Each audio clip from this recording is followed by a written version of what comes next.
क्या हाल है। आज नया टॉपिक इक्विलिब्रियम स्टार्ट कर रहे हैं। ये इक्विलिब्रियम एक बहुत बड़ा टॉपिक है फिजिकल केमिस्ट्री का। बेसिकली ये दो पार्ट में डिवाइड है, केमिकल इक्विलिब्रियम और आयनिक इक्विलिब्रियम। अब किताब में शायद एक साथ दे देता है। हम आज केमिकल इक्विलिब्रियम की स्टडी करेंगे और केमिकल इक्विलिब्रियम एक इजी पार्ट है, आयनिक थोड़ा सा अच्छा है। केमिकल इक्विलिब्रियम में टोटल मुझको 5 वीडियो से ज्यादा नहीं लगने चाहिए कवर करने में। बहुत ही आसान, मजेदार, प्यारा सा चैप्टर है, पर इसको पढ़ने से आपका आयनिक स्ट्रांग होगा और काफी कुछ नए कैलकुलेशन करना आप सीखोगे। तो आज इंट्रोडक्टरी लेक्चर है, कोशिश करें कि इसको इनटू 2 की स्पीड पे देखें, क्योंकि मैं बातें बताऊंगा, इंट्रोडक्शन दूंगा टॉपिक का, चीजें समझाऊंगा कि केमिकल इक्विलिब्रियम क्या होता है, कैसे अचीव होता है, इक्विलिब्रियम की क्या कंडीशन है, क्या कैरेक्टरिस्टिक है। और करते करते करते ये लेक्चर खत्म होगा लॉ ऑफ मास एक्शन पे, जिसको अगले लेक्चर में मैं बढ़ाऊंगा लॉ ऑफ केमिकल इक्विलिब्रियम के नाम से। अभी नहीं, अगले लेक्चर में लॉ ऑफ केमिकल इक्विलिब्रियम। तो करते करते करते हम एक कांस्टेंट पे आएंगे, इक्विलिब्रियम कांस्टेंट, और वहां पे ये लेक्चर आज बंद होगा और अगला लेक्चर पूरे इक्विलिब्रियम कांस्टेंट के बारे में होगा। तो ये है ये लेक्चर, और आप पढ़ाई करें, नोट्स ले लें, पेन ले लें, चूहा खाना बंद कर दें और अच्छे से नोट्स बना के दिल लगा के पढ़ाई करें। अभी न्यूमेरिकल को ना टच करें, न्यूमेरिकल कम से कम 3-4 लेक्चर हो जाएं तब स्टार्ट करें। तो मेरा नाम है अलख पांडे और हमारा आपका प्यारा सा चैनल फिजिक्स वाला, आज जिसमें मैं केमिस्ट्री पढ़ाने जा रहा हूं और अपना टॉपिक है केमिकल इक्विलिब्रियम। तो हेडिंग लगा लें, केमिकल इक्विलिब्रियम। हेडिंग लगा लिया, केमिकल इक्विलिब्रियम। अब बच्चों, केमिकल इक्विलिब्रियम में क्या होता है, पहले तो ये समझो कि इक्विलिब्रियम क्या होता है। बच्चों, फिजिक्स के टीचर ने अब तक आपको समझा दिया होगा कि इक्विलिब्रियम किस चिड़िया का नाम है। इक्विलिब्रियम क्या होता है, जैसे मानो यहां पे एक बॉक्स रखा है, इस पे मैं इस तरफ से फोर्स F लगा दूं और इस तरफ से भी फोर्स F लगा दूं, तो ये बॉक्स किस पे रह जाएगा, रेस्ट पे। नेट फोर्स 0, तो हमने कहा बॉक्स किस पे है, इक्विलिब्रियम। जितनी फोर्स इधर से उतनी फोर्स इधर से, बॉक्स रुका हुआ है, कहीं मूव नहीं किया, किस पे है, इक्विलिब्रियम। ऐसे इक्विलिब्रियम को बच्चों हम बोलते हैं स्टैटिक इक्विलिब्रियम। रुका हुआ है, चल नहीं रहा है, फोर्स कैसी है, 0। ठीक है। एक और तरह का इक्विलिब्रियम मैं आपको दिखाता हूं, बड़ा मस्त फील आएगा। मान लो ये एक बकेट है और उसमें मैंने कुछ पानी भर रखा है, इस लेवल तक, इस लेवल तक पानी को मैंने भर रखा है।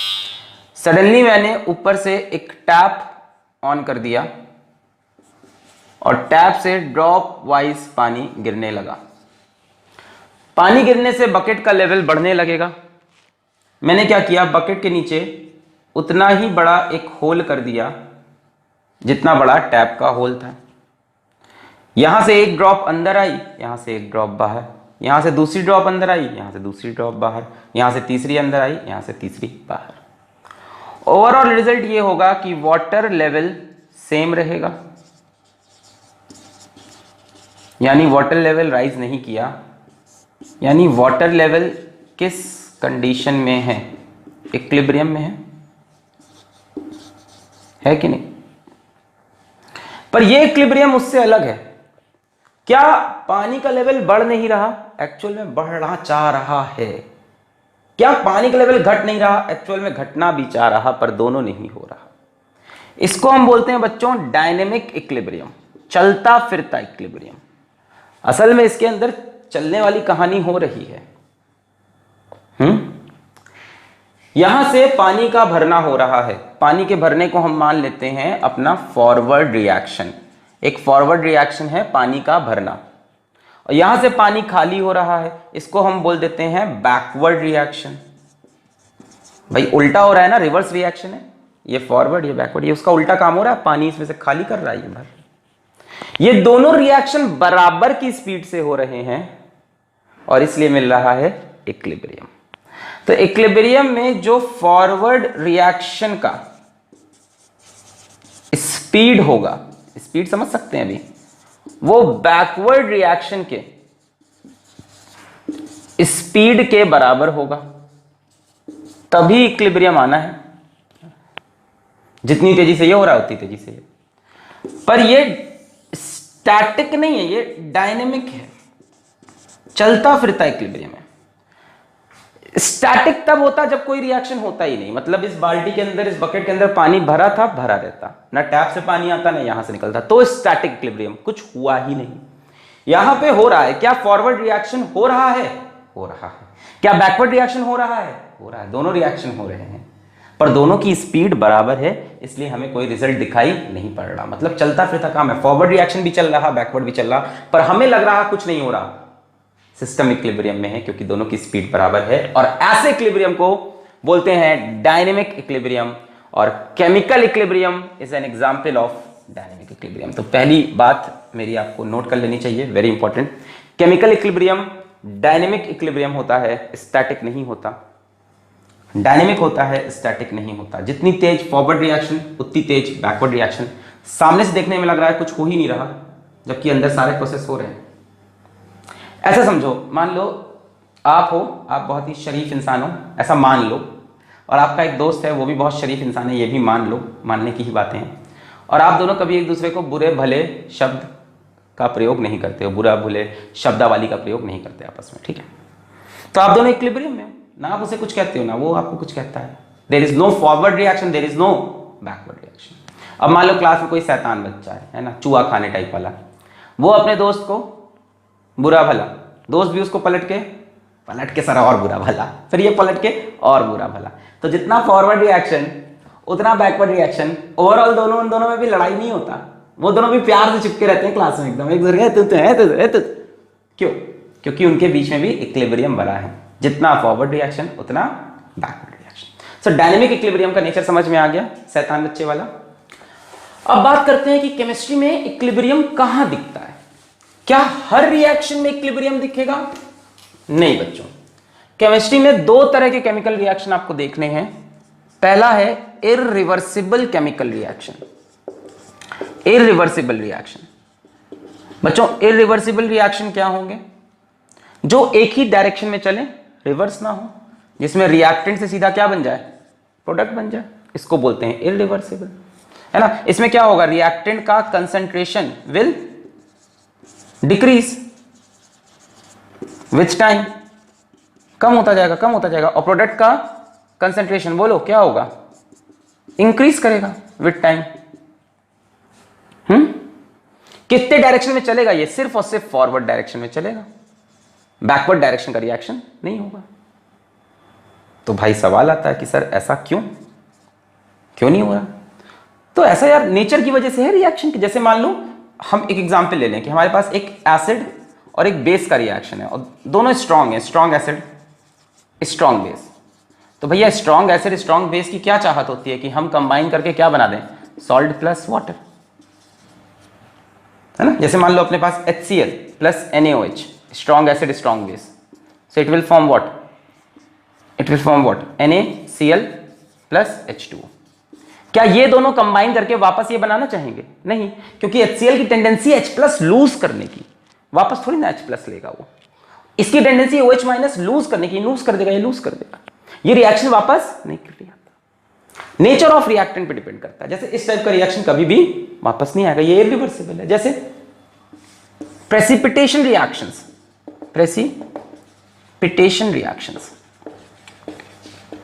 प्रेसिपिटेशन बच्चों, जब कोई इनसॉल्युबल चीज फॉर्म हो रिएक्शन में। अब कोई चीज इनसॉल्युबल है, वो किसी में घुल ही नहीं रही है, तो वापस कैसे रिएक्टेंट बनेगी? जैसे मान लो हमारे पास बड़ा फेमस AgNO3 प्लस NaCl का रिएक्शन कराया एक्वस मीडियम में, तो मेरे पास बनेगा AgCl। ये क्या होता है अपना? PPT, प्रेसिपिटेट होता है कि नहीं? White precipitate, plus NaNO3 aqueous. बाकी सब एक्वस सोल्यूशन में है, पर अब ये प्रेसिपिटेट NaNO3 के साथ रिएक्ट ही नहीं करेगा। सो रिएक्शन सिर्फ एक डायरेक्शन में होगा, दैट इज फॉरवर्ड डायरेक्शन। जितने भी कंबशन रिएक्शन है बच्चों, जितने भी कंबशन रिएक्शन है, वो कभी वापस नहीं आने यार। किसी चीज का भी मान लो कंबशन हो रहा है, मान लो कार्बन का ही कंबशन करा दिया, C+O2 गिव CO2, तो भैया यहां पे साथ में हीट निकल जाएगी। भैया हीट तो गई ना, अब थोड़ी ना कार्बन डाइऑक्साइड इस हीट को लेके वापस टूट के कार्बन और ऑक्सीजन बनाएगा। वो हीट तो निकल गई। तो बच्चों ये रिएक्शंस होते हैं इरिवर्सिबल, जो वापस नहीं आ सकते। और भी एग्जाम्पल हो सकते हैं। क्या इन रिएक्शन में कभी इक्विलिब्रियम मिल सकता है? नहीं मिल सकता। इसमें एक ही रिएक्शन ही होता है, कौन सा? फॉरवर्ड। इसमें कोई बैकवर्ड रिएक्शन नहीं होता। इसमें रिएक्टेंट समय के साथ डिक्रीज करेगा, प्रोडक्ट समय के साथ इंक्रीज करेगा। भैया इक्विलिब्रियम तो वो हो जिसमें फॉरवर्ड रिएक्शन भी हो, बैकवर्ड भी हो, और देखने में लगे कुछ नहीं हो रहा, देखने में लगे सब कांस्टेंट है। जैसे पानी का लेवल देखने में लग रहा था सेम है, पर असल में पानी का लेवल बढ़ना भी चाह रहा था और घटना भी। तो इरिवर्सिबल रिएक्शंस में हमें केमिकल इक्विलिब्रियम नहीं मिलने वाला। इसको नोट कर लें। ओके, नोट कर लिया? पॉज करके नोट कर लिया करिए। चले आगे बढ़े। ओके, तो भाई साहब दूसरे तरह का जो रिएक्शन अपने पास है वो है रिवर्सिबल रिएक्शन। वो है रिवर्सिबल रिएक्शन। हेडिंग लगाएं, रिवर्सिबल रिएक्शन। केमिस्ट्री की बात करेंगे हम यहां पे, रिवर्सिबल प्रोसेस की बात मत करना, थर्मोडायनेमिक्स वाले। रिवर्सिबल रिएक्शन जैसे मान लो A plus B gives C plus D, और यहां पे एरो ये वाली बनी है। अब इसमें क्या होगा? शुरू में मान लो हमने A और B को मिक्स किया, है ना। मान लो A का हमने ले लिया 2 मोल, B का हमने ले लिया 2 मोल, और इनको मिक्स किया, तो रिएक्शन स्टार्ट हुआ। ये हमारे पास 0 0 है, ये तो अभी है ही नहीं। तो शुरू में मेरे पास सिर्फ क्या है? रिएक्टेंट है। तो शुरू में इनिशियली कौन सा रिएक्शन होगा बच्चों? ये वाला होगा, A plus B gives C plus D. सिर्फ फॉरवर्ड रिएक्शन होगा, शुरू में कोई बैकवर्ड रिएक्शन होगा ही नहीं, वो है ही नहीं। बट समय के साथ विथ टाइम आप देखोगे कि C और D की भी मात्रा कुछ कुछ बन गई है। मान लो जैसे C अपने पास 1 मोल बन गया, D अपने पास 1 मोल बन गया। अब बनते ही ये आपस में कंबाइन करके क्या बना देगा? A plus B. कौन सा रिएक्शन स्टार्ट हो गया? Backward reaction. धीमे धीमे फॉरवर्ड रिएक्शन की स्पीड कम होती जाएगी, क्योंकि ये घटता जाएगा।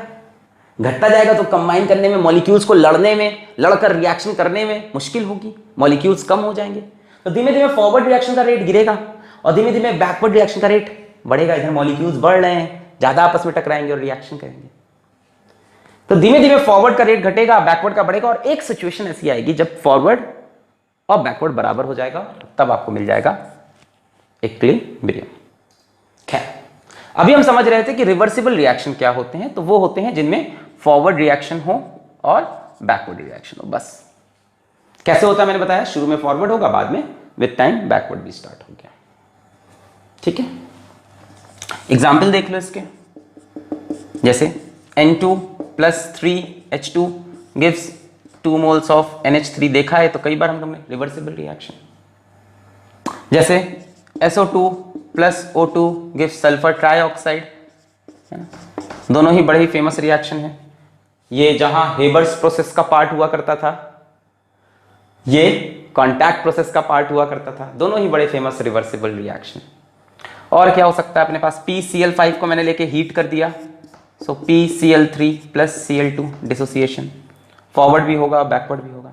जैसे मैंने NO को डिकम्पोजिशन देखा तो N2 plus O2, forward reaction भी हो रहा और बैकवर्ड रिएक्शन भी हो रहा है। जैसे H2 प्लस I, यार मतलब एग्जाम्पल्स तो बहुत होंगे ना, gives 2 moles of HI, forward भी और बैकवर्ड।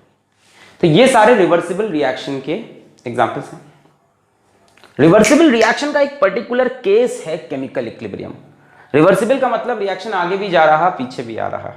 शुरू में आगे वाला रिएक्शन ज्यादा होगा, थोड़ी देर बाद पीछे वाले की स्पीड भी बढ़ जाएगी, और करते करते करते एक समय दोनों की स्पीड बराबर, तब आएगा इक्विलिब्रियम। तब आएगा इक्विलिब्रियम। यहां तक समझ में आया? आइए अब इक्विलिब्रियम को पकड़ते हैं। तो वापस आते हैं कि शुरू में फॉरवर्ड रिएक्शन हुआ, इनका फॉर्मेशन हुआ। जैसे जैसे ये बनते गए, जैसे जैसे ये बनते गए, इनके मॉलिक्यूल्स आपस में टकराए, बैकवर्ड रिएक्शन स्टार्ट हुआ।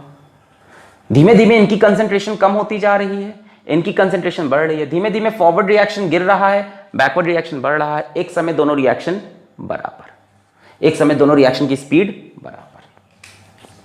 इसको नोट कर लें। कर लिया? नोट कर लिया? ओके। सो बच्चों, इक्विलिब्रियम आपको तब दिखेगा जब rate of forward reaction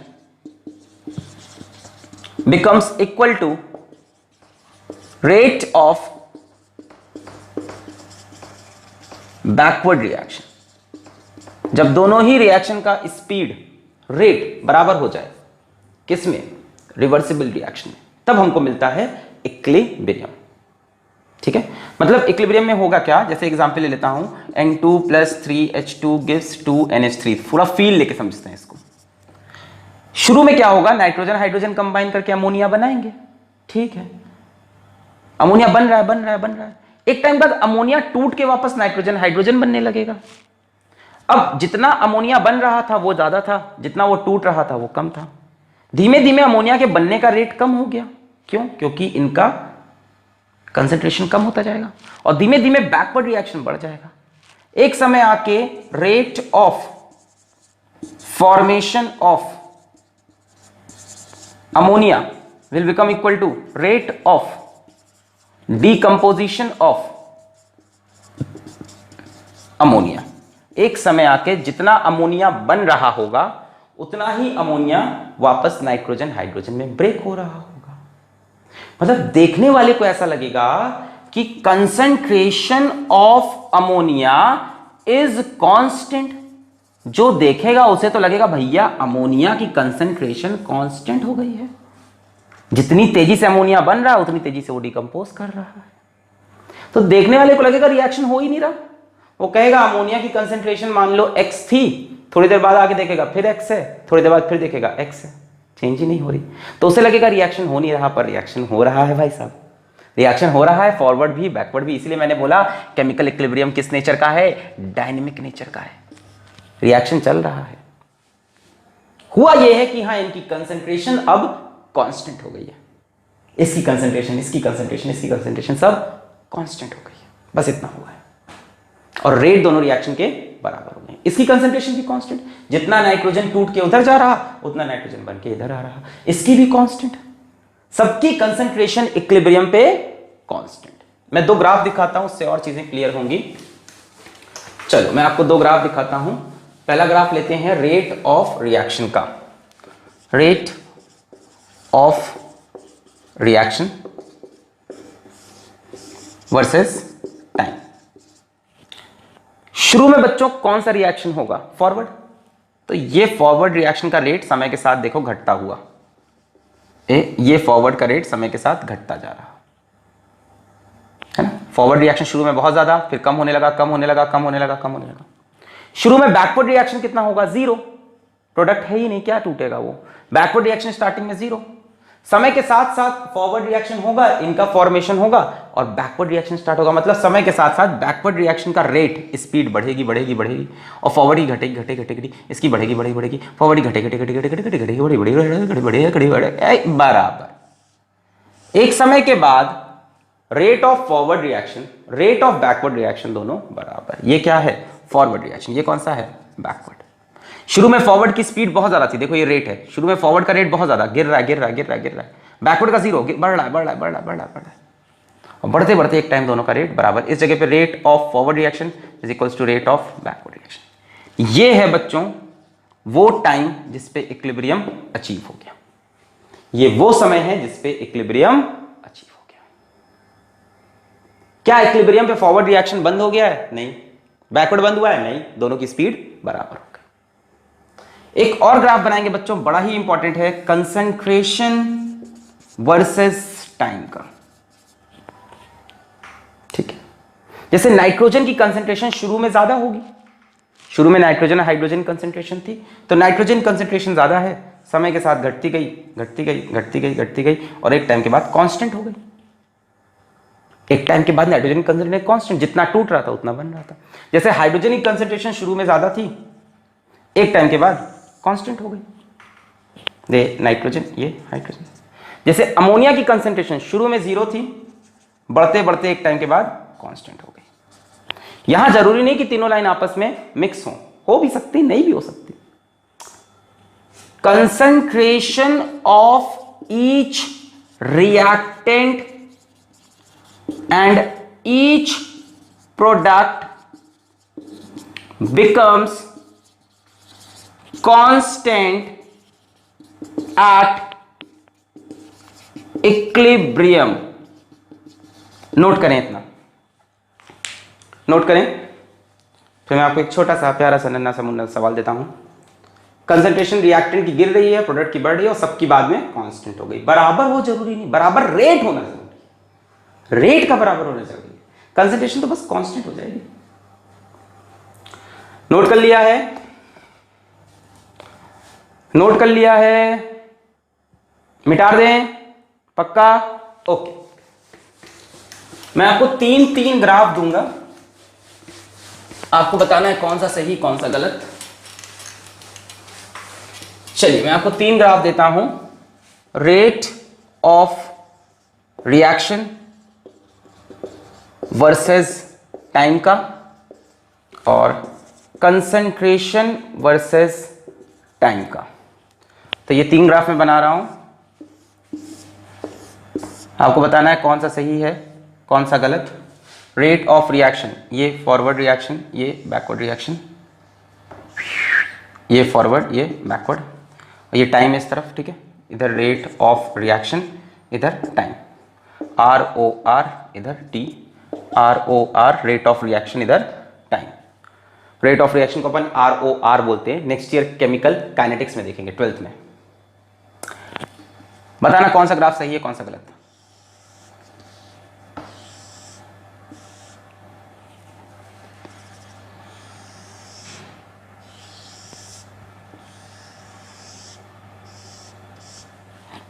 concentration versus time का graph A, graph B, graph C. Comment करो पॉज करके कौन सा इसमें से सही है केमिकल इक्विलिब्रियम के लिए। ये फॉरवर्ड रिएक्शन, ये बैकवर्ड, ये फॉरवर्ड, ये बैकवर्ड। कंसंट्रेशन वर्सेस टाइम में मैं रिएक्टेंट और प्रोडक्ट दिखाऊंगा। कंसंट्रेशन टाइम, कंसंट्रेशन टाइम, एक और कंसंट्रेशन टाइम। मैं रिएक्टेंट और प्रोडक्ट का कंसंट्रेशन दिखाऊंगा। ये रिएक्टेंट, ये प्रोडक्ट।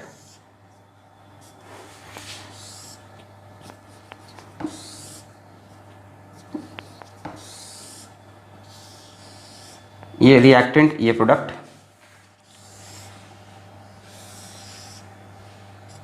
ये रिएक्टेंट, ये प्रोडक्ट।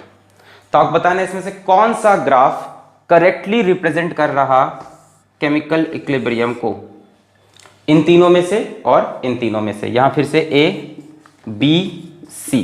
पहले क्वेश्चन नंबर 1 बताएं, फिर क्वेश्चन नंबर 2 बताएं। पॉज करके पहले नीचे अपना आंसर कमेंट करो, पॉज करो तभी मजा आएगा। पॉज करके नीचे कमेंट कर दो, फिर मैं पेन में अपने इंक डाल लूं मार्कर में, और फिर मैं तुमको आंसर बताऊं। तो देखो तुम्हारा आंसर सही हुआ कि नहीं, उसमें एक मजा अलग है। मैं नीचे जाके सर कमेंट को एडिट कर देगा, अपना आंसर सही कर लेगा, आपको पता नहीं चलेगा। तो मेरे लिए थोड़ी ना। आओ देखो, देखो रेट ऑफ रिएक्शन की एक ही कंडीशन है।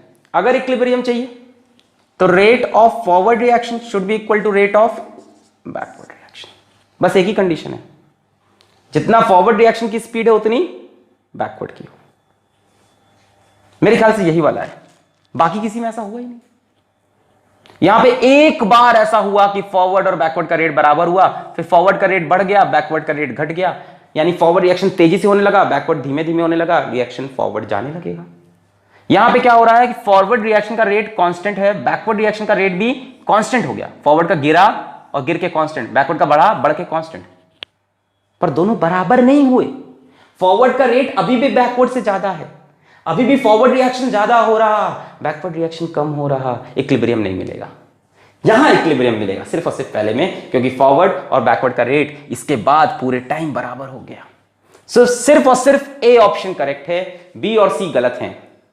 बी में एक बार बराबर हुआ है, यहां पे एक सेकेंड के लिए इक्विलिब्रियम आया और निकल गया, फिर से फॉरवर्ड रिएक्शन की स्पीड बढ़ गई, बैकवर्ड की घट गई। यहां पे आए कंसंट्रेशन वर्सेस टाइम में क्या होता है कंसंट्रेशन के साथ, क्या रिएक्टेंट और प्रोडक्ट की कंसंट्रेशन बराबर हो जाती है? ऐसा तो मैंने नहीं बोला, कांस्टेंट हो जाती है। सबकी कंसंट्रेशन कांस्टेंट, जितना ये मिलके इतना बना उतना ये टूट के वापस इतना बना, मतलब नाइट्रोजन जितना इधर जा रहा उतना ही इधर आ रहा। हाइड्रोजन जितना इधर जा रहा उतना ही इधर आ रहा, अमोनिया जितना बन रहा उतना ही टूट रहा। मतलब यहां सिर्फ कंसंट्रेशन क्या होनी चाहिए, कांस्टेंट हो जानी चाहिए ईच टर्म की, मतलब रिएक्टेंट की भी और प्रोडक्ट की भी। पहले वाले में देखो कंसंट्रेशन एक समय के बाद रिएक्टेंट की कांस्टेंट है, प्रोडक्ट की भी कांस्टेंट है, सही है। बराबर किसने कहा होने का भाई, कंसंट्रेशन बराबर हो जरूरी थोड़ी है, कांस्टेंट हो जाए, जितनी बनी है उस पर रुक जाए, ऐसा लगे देखने में कि रिएक्शन हो ही नहीं रहा। यहां पे रिएक्टेंट की कंसंट्रेशन कांस्टेंट हो गई, प्रोडक्ट की भी कांस्टेंट हो गई, इत्तेफाक से बराबर भी हमें दिक्कत नहीं, हमें चेक करना है कांस्टेंट है कि नहीं, कांस्टेंट है। एक समय के बाद रिएक्टेंट की कंसंट्रेशन चेंज नहीं हो रही, प्रोडक्ट की चेंज नहीं हो रही, देखने में लगेगा कि इक्विलिब्रियम आ गया। यहां पे रिएक्टेंट की कंसंट्रेशन एक समय के बाद कांस्टेंट, प्रोडक्ट की कंसंट्रेशन एक समय के बाद कांस्टेंट। ये अलग बात है कि प्रोडक्ट की कंसंट्रेशन ज्यादा है रिएक्टेंट से, इससे मतलब नहीं है, कंसंट्रेशन कांस्टेंट तो होगी प्रोडक्ट की, अब प्रोडक्ट चेंज नहीं होगा, जितना बना है उतना ही पे रहेगा। This is also equilibrium, this is also equilibrium, this is also equilibrium. किसने ये सही किया था, जोर से बोलो जय माता दी। ए बी सी किसके तीनों सही थे ठीक है, तो सेकंड वाले का तीनों सही है इसका, तो अब याद रखेंगे rate of forward reaction is equals to rate of backward reaction and concentration of each term remains constant at equilibrium। ठीक है, मिटा दें, okay, very good.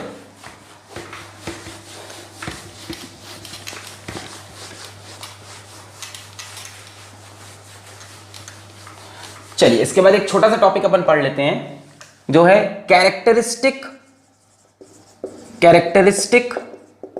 Of chemical equilibrium. Characteristic of chemical equilibrium. पहला characteristic, it is dynamic in nature. समझाना पड़ेगा क्या, dynamic समझ गए कि फॉरवर्ड रिएक्शन हो रहा है, बैकवर्ड रिएक्शन भी हो रहा है, बस दोनों की स्पीड बराबर हो गई है, रुका नहीं है, डायनेमिक है। N2H2 मिलके NH3 बना रहे हैं और NH3 टूट के H2 बना रहा है। Second point, very important, second point, equilibrium can be achieved from either side. हाय हाय, समझे क्या बात, फ्रॉम ईदर साइड। मतलब मान लो हम रिएक्शन ऐसे स्टार्ट करते, हम अमोनिया का कुछ कंसंट्रेशन स्टार्ट करते, अपने आप किसमें टूटता, नाइट्रोजन और हाइड्रोजन में। इक्विलिब्रियम हमने अपोजिट साइड से स्टार्ट किया। Equilibrium can start from either side. आपको लग रहा था ये रिएक्टेंट है, हमने इसको पलट कर देखा तो ये रिएक्टेंट बन गया। तो equilibrium can start from either side, इससे कोई फर्क नहीं पड़ेगा, कोई फर्क नहीं पड़ेगा। Third, it won't affect equilibrium point. Equilibrium जहां पे आया था ना, जो रिलेटिव कंसंट्रेशन थी, जो रिलेटिव कंसंट्रेशन थी उसी पे आके रुकेगा एट अ गिवन टेम्परेचर। धीमे धीमे सब बातें मेरी समझ में आएंगी। तीसरा point, initial concentration has no effect on relative concentration at equilibrium। मतलब इक्विलिब्रियम की जो रिलेटिव कंसंट्रेशन है सबकी, जैसे मान लो हमने देखा जब इक्विलिब्रियम, मान लो हमने 25 डिग्री सेल्सियस पे इस रिएक्शन का इक्विलिब्रियम देखा। प्यार से समझो इसको, लाइनें टेढ़ी मेढ़ी करके लिखी हैं, मतलब आसान है। मान लो इसका इक्विलिब्रियम हमने देखा 25 डिग्री सेल्सियस पे, मान लेते हैं, और जब इक्विलिब्रियम आ रहा है तो हमने देखा नाइट्रोजन के मेरे पास 1 मोल है 1 लीटर में, है ठीक है। हाइड्रोजन के मान लेते हैं मेरे पास 0.5 मोल है 1 लीटर में, और अमोनिया के मान लेते हैं मेरे पास 2 मोल है 1 लीटर में, ठीक है। ठीक है, अब मानते हैं हमने ये रिएक्शन स्टार्ट किया नाइट्रोजन के 10 मोल से, हाइड्रोजन के 20 मोल से। हमने कहा इक्विलिब्रियम कब आएगा, तो हमने देखा भैया इक्विलिब्रियम तभी आ रहा तभी आ रहा जब नाइट्रोजन और अमोनिया का कंसेंट्रेशन 1:2 के रेशियो में हुआ, तभी आ रहा।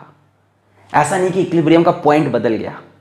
Relative concentration at equilibrium is not affected.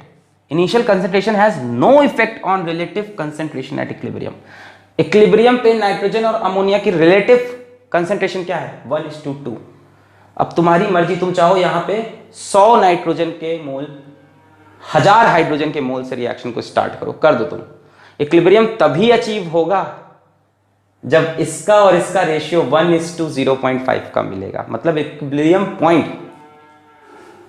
Point in सब चीजों से अफेक्ट नहीं होता कि रिएक्शन किधर से स्टार्ट हुआ, कितने इनिशियल मोल से, कितने इनिशियल कंसेंट्रेशन से स्टार्ट हुआ। नहीं, इक्विलिब्रियम पॉइंट जहां आना था वहीं आएगा, है ना। Equilibrium point will remain as such, जहां था वहीं रहेगा। तुम 100 मोल से स्टार्ट करो, 1000 मोल से स्टार्ट करो, जब तुम्हारे पास इक्विलिब्रियम आएगा ना, जिस टाइम इक्विलिब्रियम आएगा उस टाइम तुम नाइट्रोजन और हाइड्रोजन की कंसेंट्रेशन कंपेयर करोगे 1:0.5 at the given temperature. Temperature change करने पे चेंज हो जाएगी कहानी। एक गिवन टेम्परेचर पे ये रेशियो चेंज नहीं होगा। क्या पूरी बात समझ में आई? एट अ गिवन टेम्परेचर, ये बात मैं ऐड कर दूं, एट अ गिवन टेम्परेचर। मतलब इक्विलिब्रियम की खुद की एक कैरेक्टरिस्टिक है।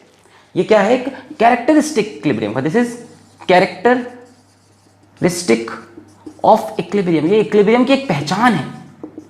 हमसे भी पूछेगा इक्विलिब्रियम आया कि नहीं, नहीं आया, आया कि नहीं, नहीं आया, आया कि नहीं, तो हम देखेंगे नाइट्रोजन हाइड्रोजन का रेशियो 1:0.5 हो गया, इक्विलिब्रियम आ गया।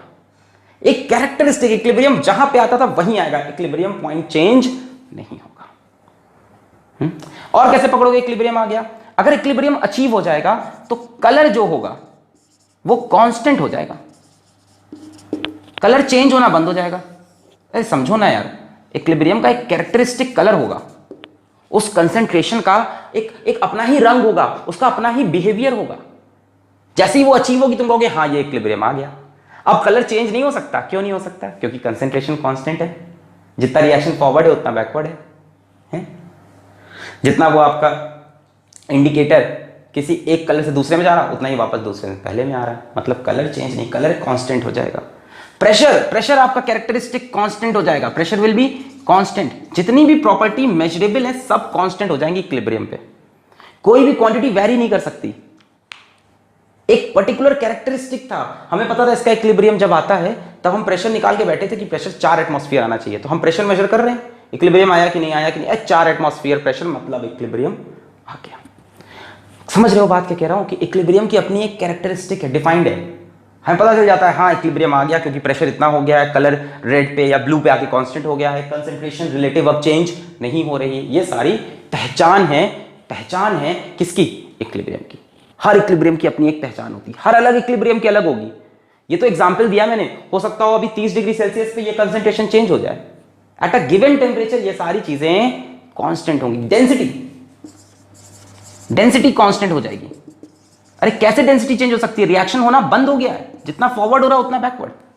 तो जो सिस्टम की डेंसिटी है वो रुकी रहेगी और वो भी डिफाइंड होगी उस टेम्परेचर पे कि इस टेम्परेचर पे जब इक्विलिब्रियम आता है तो इस पूरे सॉल्यूशन की डेंसिटी इतनी हो जाती है। हाँ बस लिखी हुई है, हम देख रहे हैं डेंसिटी कितनी है, ये डेंसिटी आ गई इक्विलिब्रियम वाली। अब इक्विलिब्रियम आ गया है और अब डेंसिटी चेंज नहीं होगी। Are you getting what I am saying? बहुत बढ़िया। तो ये इक्विलिब्रियम के कैरेक्टरिस्टिक थे। और कंसेंट्रेशन तो कांस्टेंट हो ही जाती है इक्विलिब्रियम पे, ठीक है। डायनेमिक है पर यहां पे मैं लिख दूं, एक तो फॉरवर्ड रिएक्शन किसके बराबर होता है? बैकवर्ड के। और concentration of each reactant and product is constant at equilibrium. Note कर लें इतनी बातें। थियोरेटिकल है मैं जान रहा हूं पर ये पॉइंट बड़े इंपॉर्टेंट हैं।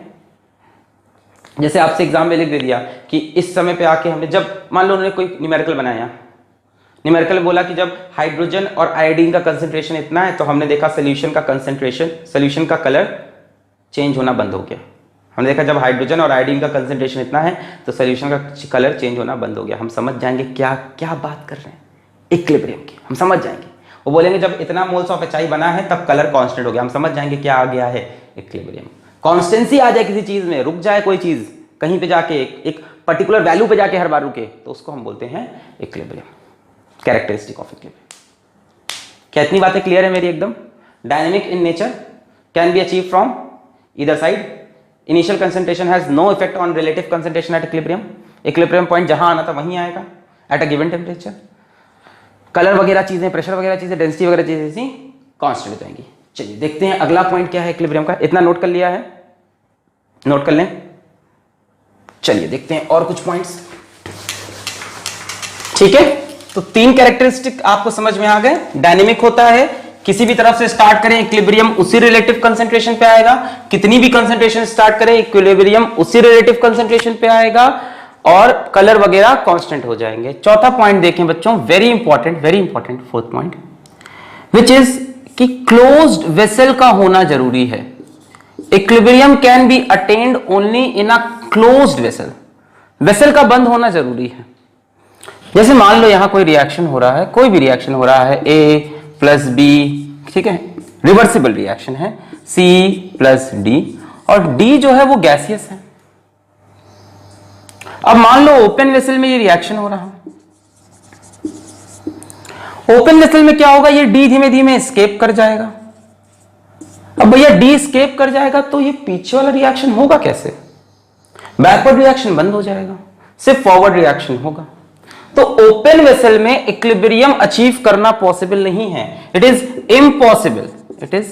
इम्पॉसिबल कि आप इक्विलिब्रियम की खोज करें, आप इक्विलिब्रियम की खोज करें किसमें? ओपन वेसल में। अगर कोई प्रोडक्ट गैसियस है तो वो एस्केप कर जाएगा, वो तो गया, तो बैकवर्ड रिएक्शन होने वाला नहीं है।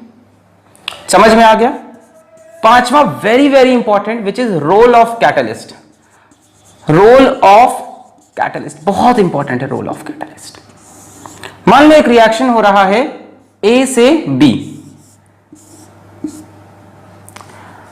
Reversible reaction. मान लो इसमें हम कैटलिस्ट इंट्रोड्यूस कर दें, तो बच्चों कैटलिस्ट का काम क्या होता है? आपने अभी यही पढ़ा होगा, रिएक्शन की स्पीड को बढ़ा देता है, रिएक्शन को जल्दी करा देता है। तो किस रिएक्शन को जल्दी कराएगा? फॉरवर्ड को कि बैकवर्ड को? है ना? So catalyst enhances both forward and backward reaction, दोनों ही रिएक्शन की स्पीड को वो बढ़ा देगा। एंड हेल्प्स, लिख लो, पहले बताता हूं बहुत प्यारे एग्जांपल से। अचीव इक्विलिब्रियम अर्लियर, मतलब कैटलिस्ट ऐसा नहीं है कि किसी एक पक्ष का सपोर्ट करेगा, फॉरवर्ड रिएक्शन की स्पीड को बढ़ा देगा, बैकवर्ड को भी बढ़ा देगा, इक्विलिब्रियम जल्दी मिल जाएगा, जल्दी दोनों की स्पीड बराबर होगी। ठीक है, जैसे मान लो हमें भारत से पाकिस्तान जाना है, बहुत से हमारे स्टूडेंट्स पाकिस्तान से कमेंट करते हैं, हेलो। सो मान लो हमें इंडिया से पाकिस्तान या इंडिया से नेपाल, नेपाल के बहुत बच्चे हैं, ठीक है। तो मान लो पहाड़ है, ठीक है, अब हमको पहाड़ क्रॉस करके जाना है, ये रिएक्शन है, वो पहाड़ क्रॉस करके जाएंगे तो काम बनेगा, ठीक है ना। हम इंडिया से नेपाल या इंडिया से पाकिस्तान पहुंचेंगे, और उधर से बंदा भी नेपाल से इंडिया या पाकिस्तान से इंडिया आ सकता है पहाड़ क्रॉस करके, रिवर्सिबल रिएक्शन, आगे भी जा सकता है पीछे भी। बहुत दिक्कत लग रही थी, पहाड़ क्या करें क्या करें क्या करें, तो आप में से कोई महान इंसान था जो चूहा खाता था, उसने क्या किया कि पहाड़ के नीचे एक होल कर दिया। उसने कहा लो, ये पहाड़ के नीचे मैंने सीधा सीधा होल बना दिया, तुम इससे जाओ, पहाड़ से क्यों जा रहे हो। अब उस होल से सिर्फ आपका फायदा होगा कि उधर नेपाल वाले बंदे का या पाकिस्तान वाले बंदे का भी, दोनों का फायदा होगा। आप भी उससे जा सकते हो, वो भी उससे आ सकता है। मतलब इक्विलिब्रियम जल्दी मिल गया, अब उतना टाइम नहीं लगेगा, दोनों बीच में आ गए, मिल गया, इक्विलिब्रियम जल्दी मिल गया। कैटलिस्ट ना एक नया रास्ता बना देता है। Actually catalyst sets up an alternate path for the reaction to happen. एक ऑल्टरनेट रास्ता बना देता है रिएक्शन का, जो मैंने पूरा रास्ता समझाया, एक नया रास्ता बना दिया रिएक्शन होने का। कहा अरे इतने लंबे रास्ते से कहां जा रहे हो, रुको छोटे रास्ते से जाओ। पर वो छोटा रास्ता दोनों तरफ के लिए बनता है, तो दोनों तरफ की स्पीड बढ़ जाएगी, और जो रिएक्शन होने में इतना टाइम लग रहा था, इक्विलिब्रियम यहां पे होना था जब दोनों जाके पहाड़ की चोटी पे मिलते, वो इक्विलिब्रियम जल्दी हो गया। इसको मैं ग्राफ से समझा दूं, आपको क्लियर हो गया होगा एग्जांपल से, ठीक है। अच्छा, सो अगर हम देखें कि कैटलिस्ट से क्या होगा, मान लो विदाउट कैटलिस्ट ये कहानी थी, ठीक है, ये मान लो विदाउट कैटलिस्ट है, ठीक है। Without catalyst. बच्चों विथ कैटलिस्ट क्या होगा, ये इक्विलिब्रियम जल्दी मिल जाएगा।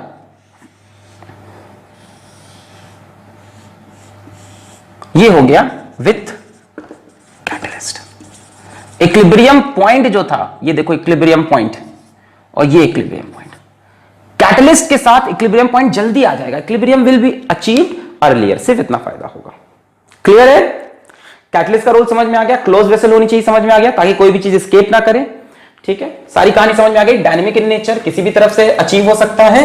कंसंट्रेशन कांस्टेंट हो जाएगी, rate of forward rate of backward बराबर हो जाएगा, कलर व डेंसिटी वगैरह चीजें कांस्टेंट हो जाएंगी, कैरेक्टरिस्टिक होती है एट अ गिवन टेंपरेचर। हाँ, इतनी बातें क्लियर हो गई। अब हम पढ़ते हैं एक लॉ, हेडिंग डालेंगे लॉ ऑफ मास एक्शन। ठीक है, गुल्डबर्ग एंड वेग, इन्होंने मिलके एक लॉ दिया जिसको हम बोलते हैं लॉ ऑफ मास एक्शन। क्या बोलता है लॉ ऑफ मास एक्शन? मान लो एक रिएक्शन हो रहा है A plus B, reversible reaction है, जो C प्लस डी दे रहा। इन्होंने कहा जो आप रेट ऑफ फॉरवर्ड रिएक्शन बता रहे थे, it is directly proportional to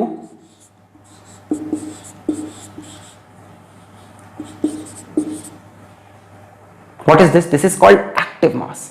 इसको ये इस चीज को इन्होंने बोला एक्टिव मास। इट इज, अभी समझाते हैं, it is directly proportional to active mass of A and active mass of B. Active mass बच्चों वो मास जो रिएक्शन में पार्टिसिपेट करे। कोई भी रिएक्टेंट होता है वो पूरी तरह से रिएक्शन में पार्टिसिपेट नहीं करता, उसका कुछ पार्ट पार्टिसिपेट करता है, तो उस पार्ट को हम एक्टिव पार्ट बोलते हैं, बाकी को इनएक्टिव। इन्होंने बोला जो रेट ऑफ बैकवर्ड रिएक्शन की जो स्पीड है, it is proportional to active mass of C into active mass of D. हमने बोला ठीक है, हम प्रोपोर्शनलिटी साइन को हटाना चाहते हैं, उन्होंने कहा हटा दो। तो rate of forward reaction is equal to some constant K F, rate constant, it is called rate constant of forward reaction into A into B. Sir क्या हो रहा है ये सब? ये केमिकल काइनेटिक्स आ गई है, अगला चैप्टर है ये, 12th का है वो भी चैप्टर, अभी समझा दे रहा हूं। Rate of forward reaction is proportional to इसका इंटू इसका एक्टिव मास। मैंने इक्वल लगा के कांस्टेंट लगा दिया, इसको हम लोग बोलते हैं रेट कांस्टेंट। रेट कांस्टेंट किस रिएक्शन का? फॉरवर्ड रिएक्शन का। इसी तरह से रेट ऑफ बैकवर्ड रिएक्शन हमने लिखा K B into active mass of C into active mass of D.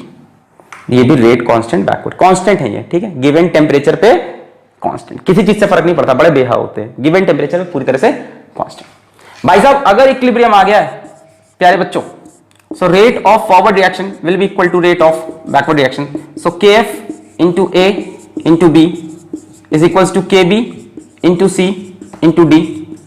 मैं इसको इधर ला रहा हूं, तो के एफ बराबर K B is equal to C का एक्टिव मास इंटू डी का एक्टिव मास अपॉन ए का एक्टिव मास इंटू बी का एक्टिव मास।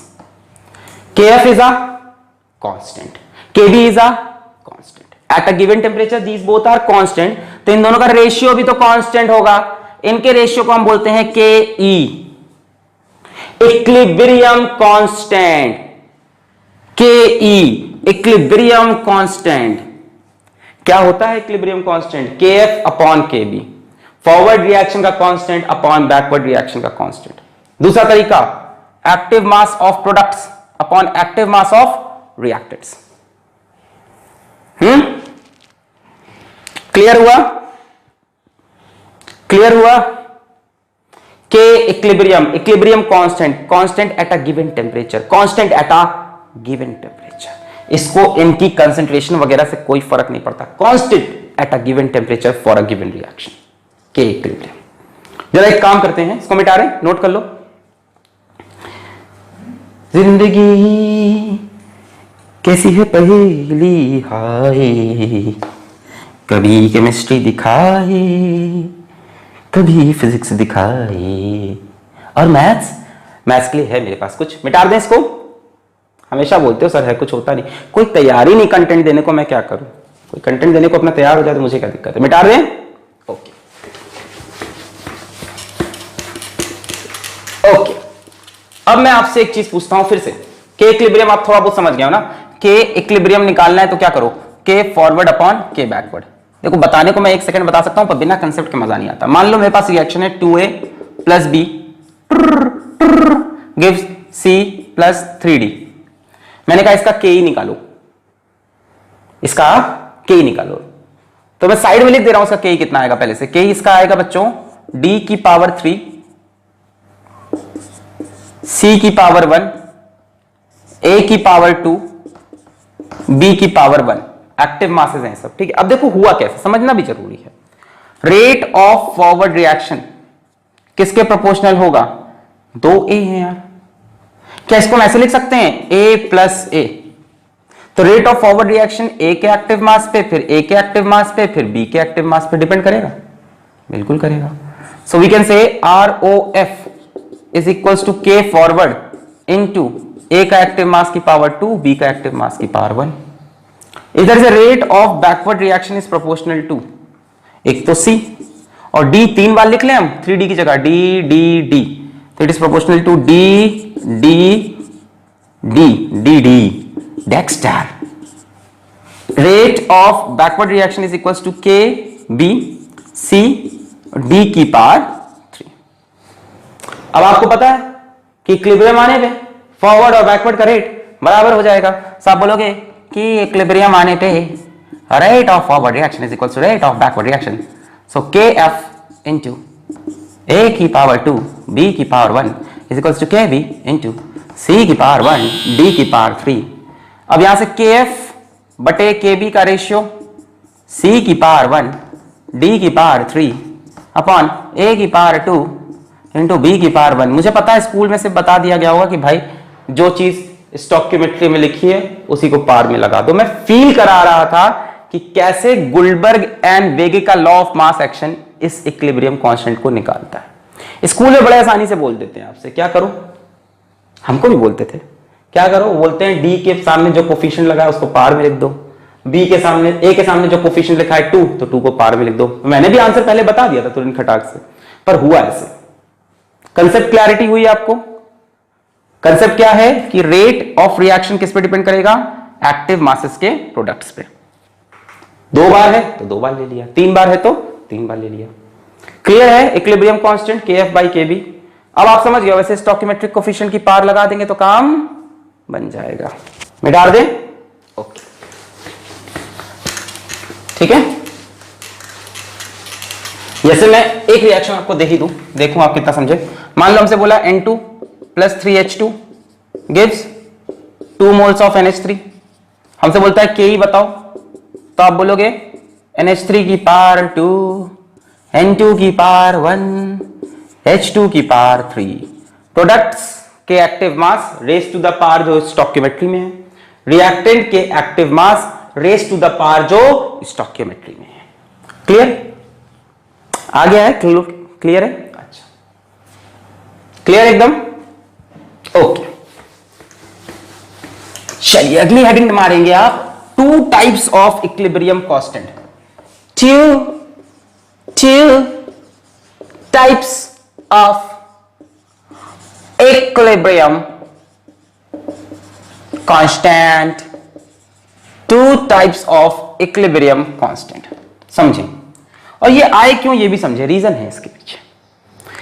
हमारे पास जो ये टर्म था एक्टिव मास, यानी वो मास जो पार्टिसिपेट करे, उसको केमिस्ट्री में हम 2 तरह से देखते हैं। पहला देखने का तरीका है मोलैरिटी। मोलैरिटी बोले तो number of moles per unit volume. तो एक तरह से आप मान के चलो concentration, number of moles per unit volume क्या होता है, मोलैरिटी या कंसंट्रेशन। तो जो कंसंट्रेशन है उसी को एक्टिव मास रख देते हैं हम। क्लियर एकदम? की चीज के नंबर ऑफ मोल्स बताएगा, उस कंटेनर का वॉल्यूम बताएगा जहां पे रिएक्शन हो रहा, आप निकाल लोगे एक्टिव मास। दूसरा एक्टिव मास मानने का तरीका जो कि वैलिड होगा सिर्फ गैसियस सिस्टम में, वो है बच्चों partial pressure of gas. Partial pressure of gas, gas के प्रेशर को हम लेंगे as their active mass, as their concentration, as their concentration की कितना है वो रिएक्शन में। आप कहोगे कैसे सर, पार्शियल प्रेशर कैसे बता सकता है कोई चीज कितना है? एक्टिव मास क्या होता है कि कितना वो प्रेजेंट है जो रिएक्ट करेगा। तो ये तो समझ में आता है, उसके जितने नंबर ऑफ मोल्स हैं उतना वो होगा रिएक्शन के लिए रेडी। प्रेशर कैसे डिनोट कर सकता है इसको? Ideal gas equation PV is equals to N R T, यहां से P is equals to N by V into R T. Given reaction में अगर टेम्परेचर कांस्टेंट है, R तो कांस्टेंट रहेगा ही, तो आपको दिख रहा है प्रेशर किसके प्रोपोर्शनल है? Number of moles upon volume, मतलब कंसंट्रेशन के। सो प्रेशर कहीं ना कहीं number of moles per unit volume के प्रोपोर्शनल होता है। कितने मोल्स हैं ये पता लगाने का एक तरीका प्रेशर भी है। प्रेशर जितना ज्यादा उसके मोल्स उतने ज्यादा रहे होंगे। सो गैसेस के लिए हम पार्शियल प्रेशर टर्म को यूज करेंगे एक्टिव मास में, और अदरवाइज हम number of moles per unit volume को यूज करेंगे। डिपेंड करेगा क्या यूज करना है, डिपेंड करेगा कि आपसे कौन सा इक्विलिब्रियम कांस्टेंट मांग रहा है। जब हम ये वाले टर्म्स यूज करते हैं तो इक्विलिब्रियम कांस्टेंट को बोलते हैं Kc, और जब हम पार्शियल प्रेशर को यूज करते हैं तो हम इक्विलिब्रियम कांस्टेंट को बोलते हैं Kp। दोनों ही इक्विलिब्रियम कांस्टेंट है। Two types of equilibrium constant, Ke के दो रूप, एक Kc एक Kp। Kc कब लोगे? जब number of moles per unit volume में एक्टिव मास दिया हो, या तुमने रखा हो, या एग्जाम में पूछा हो कि भैया Kc निकालो। और Kp कब लोगे? जब पार्शियल प्रेशर दिए हों गैसेस के, तब जो आएगा इक्विलिब्रियम कांस्टेंट उसको Kp। एक्टिव मास के अंदर दो चीजें जा सकती हैं, या तो number of moles per unit volume, या तो partial pressure of that gas. ये लोगे तो इक्विलिब्रियम कांस्टेंट को Kp बोलेंगे, वो लोगे तो इक्विलिब्रियम कांस्टेंट को Kc बोलेंगे। क्लियर है इतनी बात? अब अगले लेक्चर में हम यहीं से कंटिन्यू करेंगे कि इक्विलिब्रियम कांस्टेंट होता क्या है। थोड़ा बहुत आपको आइडिया लग गया ना कि प्रोडक्ट्स अपॉन रिएक्टेंट लिख दो और ऊपर वो चीज लिख दो जो स्टोइकियोमेट्री में लिखी हुई है। 2a है तो a पे 2 लगा दो, 2d है तो d के ऊपर 2 लगा दो, 3 लगा दो। प्रोडक्ट अपॉन रिएक्टेंट दो तरह के होते हैं, एक जब कंसंट्रेशन को मोल्स पर लीटर में एक्सप्रेस किया हो एक्टिव मास को, और दूसरा जब एक्टिव मास को पार्शियल प्रेशर में। इस वाले को बोलते हैं Kc, इसको बोलते हैं Kp। तो कैसे निकलते हैं Kc और Kp? क्या कोई रिलेशन होता है Kc और Kp के बीच का? क्या सॉलिड के एक्टिव मास को हम 1 लेते हैं? इस तरह की कई बातें आएंगी अपने नेक्स्ट लेक्चर में, और ये किस पे डिपेंड करते हैं Kc और Kp? टेम्परेचर पे, प्रेशर पे, कंसंट्रेशन पे, किन चीजों पे ये डिपेंड करते हैं? मान लो एक रिएक्शन है मेरे पास, SO2 plus O2 gives SO3, यहां लगा 2, यहां लगा 2, और इस रिएक्शन का Kc मान लो हमको दे देता है X है, और हमसे पूछता है कि SO2 plus half O2 gives SO3 का Kc क्या X ही होगा या कुछ और होगा? रिएक्शन तो सेम है, 2 से डिवाइड कर दिया पूरे रिएक्शन को, क्या वही होगा या कुछ अलग? तो इस तरह की कुछ मजेदार बातें और जेई में इस पार्ट से आए हुए सवाल हम करेंगे अपने नेक्स्ट लेक्चर में। तो पढ़ाई करते रहिए। All the very best.